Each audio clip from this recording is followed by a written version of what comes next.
Sejarah bukan sekedar deretan tahun, angka, atau nama. Ia adalah napas dari jiwa-jiwa yang telah pergi tapi belum sempat bicara.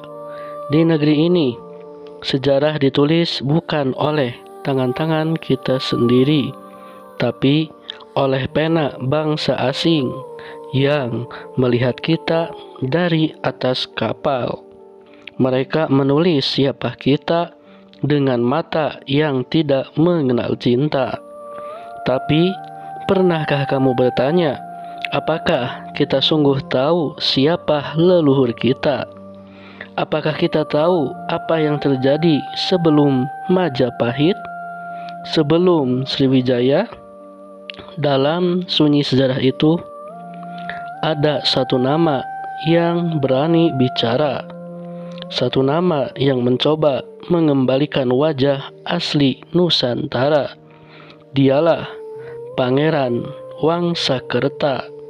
Tapi sejarah tak selalu bersahabat dengan kebenaran.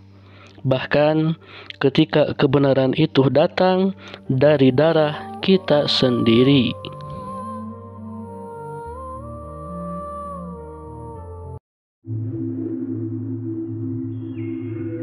Cirebon, abad ke-17, bukan sekedar kota pelabuhan. Ia adalah simpul peradaban, titik temu antara Islam, Hindu, Sunda, dan Jawa.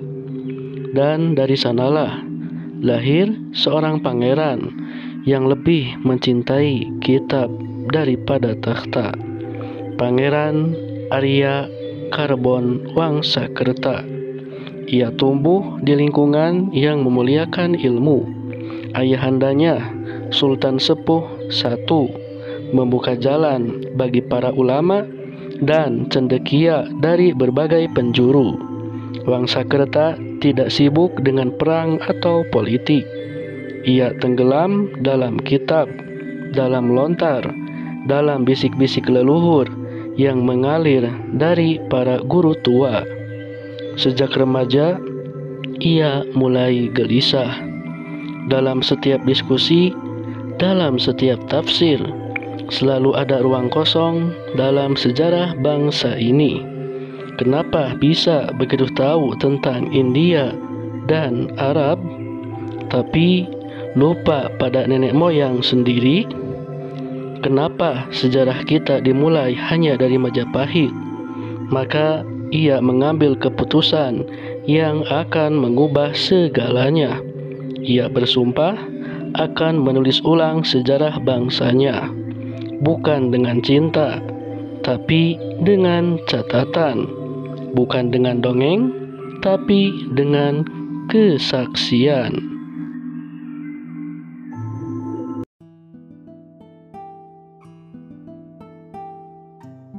(1677 Masehi), tahun yang mungkin dilupakan banyak orang, tapi menjadi tonggak sejarah yang sangat besar. Karena di tahun itu, Pangeran Wangsakerta menyelenggarakan pertemuan yang tidak pernah terjadi sebelumnya.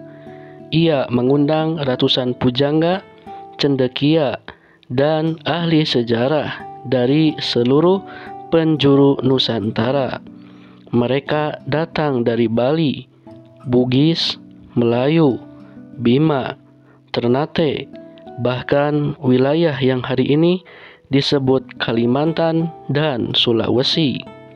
Di Keraton Cirebon yang hening namun agung, mereka berkumpul bukan untuk perang, tapi untuk mengingat.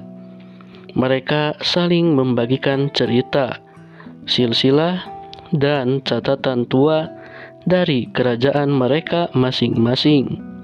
Selama berbulan-bulan, para pemikir itu duduk bersila, berdiskusi, berdoa, dan menulis. Dari sinilah Wangsakerta dan timnya menyusun naskah Wangsakerta, kumpulan besar sejarah Nusantara dari zaman purba ratusan bahkan ribuan tahun sebelum Majapahit berdiri. Mereka menulis bukan untuk pujian, tapi agar anak cucu tak kehilangan nama, karena hanya bangsa yang tahu siapa dirinya yang bisa menentukan kemana ia akan melangkah.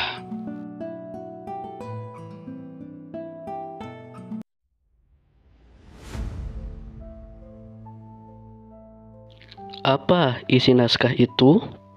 Lebih dari yang bisa kita bayangkan. Mereka mencatat nama-nama kerajaan yang tidak diajarkan di sekolah.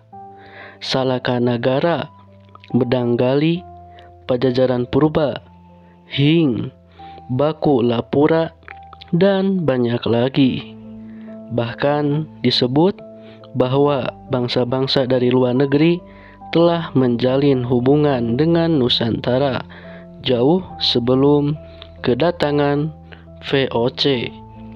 Bangsa Haring, bangsa Kompeni Awal, bangsa Atung Buana, mereka berbicara tentang perdagangan rempah, logam mulia, bahkan pertukaran budaya dan bahasa.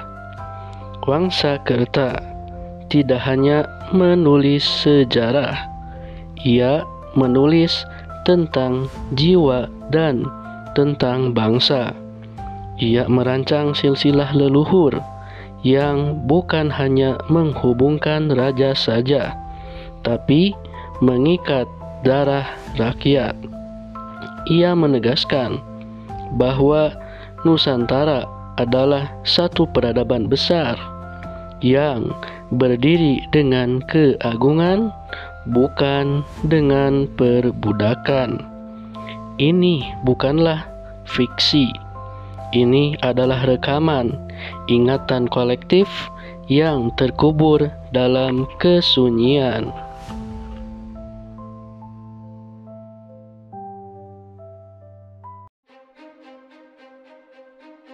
Namun, ketika naskah ini muncul kembali di abad ke-20, dunia akademik tidak menyambutnya dengan pelukan, tapi dengan cemooh. Dikatakan palsu, dikatakan fiksi. Para profesor berdebat, menolak, dan menuduh Wangsakerta hanya membuat cerita. Tapi pertanyaannya, apakah mungkin seorang pangeran abad ke-17 bisa menciptakan ratusan naskah tebal dengan data yang saling terhubung tanpa niatan yang mulia? Tidakkah kita melihat bahwa bangsa ini seringkali takut pada kebenaran yang tidak datang dari luar? Kita percaya pada kronik Portugis, pada arsip Belanda, tapi tidak pada suara kita sendiri. Bukankah itu yang membuat sejarah kita selalu terasa asing? Dan bangsa kita kehilangan arahnya sendiri?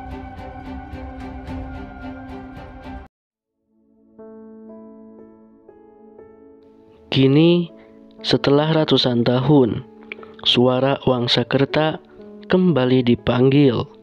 Para peneliti muda, para pecinta sejarah, para aktivis budaya, satu persatu mulai membaca. Mereka tidak hanya menemukan catatan, tapi menemukan jati diri.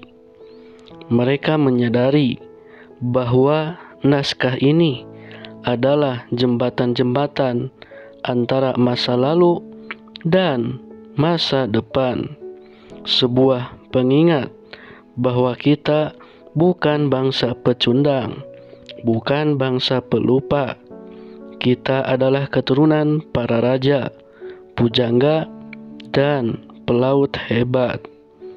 Kita adalah anak-anak dari tanah yang disegani jauh sebelum kolonialisme. Dan Wangsakerta adalah suara pertama yang mengingatkan kita akan semua itu.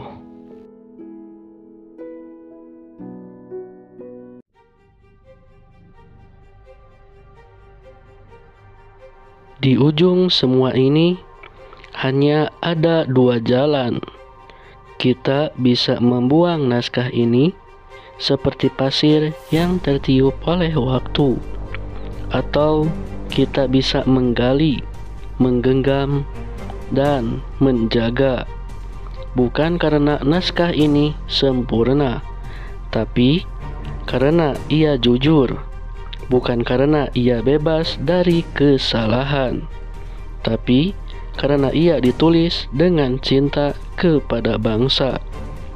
Kini Wangsakerta telah menyerahkan warisannya.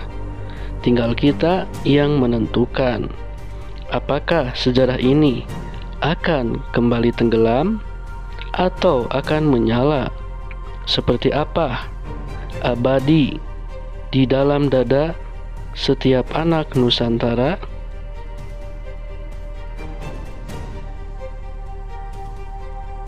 Terima kasih telah menonton video ini.